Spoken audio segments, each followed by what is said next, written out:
এমন একটা জিনিস যেটা আপনি এখন পর্যন্ত করেন নাই কিন্তু করতে চান? ডেফিনেটলি আমার এখনো আল্লাহর ঘরে যাওয়া হয়নি, তো আমার ইচ্ছা আছে, পরিকল্পনা আছে, যেটা আসলে একজন মুসলমান হিসেবে আমরা সবাই চাই। আফাদি কনফার্ম জান্নাতি, সারা জীবন অর্ধেক কাপড় পিনছে, টাইট মাইট কাপড় পিনছে, এখনো টাইট মাইট কাপড় পিন্দা রাখছে, অর্ধেক পিন্দা রাখছে, কইতাছে আফার নাকি আল্লাহর ঘরে যাইবার শখ। আল্লাহ কয় কি? আফা আপনি এখন যে অবস্থায় আছেন পুরা সানি লিওন, কিন্তু যে কথাটা কইছেন এটা মাশাআল্লাহ সুন্দর একটা কথা কইছেন, কিন্তু আফা আপনার এই চরিত্রের সাথে তো এই কথাটা মিলছে না। আপনি যে অবস্থাতে আছেন বাপরি বাপ, আপনি শখ করছেন আল্লাহর ঘরে যাইবেন, আফা যে বাপ সাপ করে টাইট মাইট কাপড় পিনতে সাইজ মাইজ দেহা আফার মনে হয় না কম টিয়া বসে আছে। আফার এতদিনও হজ যাওয়া হয়েছে না। কারণটা হইলো কি তা জানেননি? কারণটা হইলো আফা চিন্তা করতেছে এখন ল্যাংটা ব্যাংটা হয়ে যা করার কইরালো একবারে কইরা টইরা শেষ মেশ হজে যাবো, আল্লাহর ঘরে যাবো, যায় সব একবার মাপসায় ফুরুম। আফা মনে এই চিন্তা করতেছে।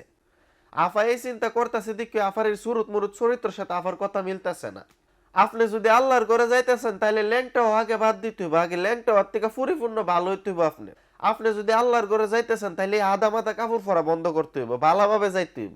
আপনি যদি শাড়ি ফিন্দা বা বুরকা ফিন্দা এই কথাটা কইতেন আমরা মাইনা নিতাম, আমার কাছে স্বাভাবিক লাগতো। কিন্তু আফা আপনি যে স্টাইলে কথাটা কইছেন দিকে তো স্বাভাবিক লাগতেছে না। আপনি যে কথাটা কইছেন মনে হইতেছে আপনি মরলে সাথে সাথে জান্নাতে যাবেন গা। আফা আপনারা তো টিয়া পয়সা খরচ করেন, আপনারা তো বুদ্ধি মাশাআল্লাহ কম না, কিন্তু এই জায়গাতে এই বুদ্ধিটা দেখেন তো ঠিক হইছে না।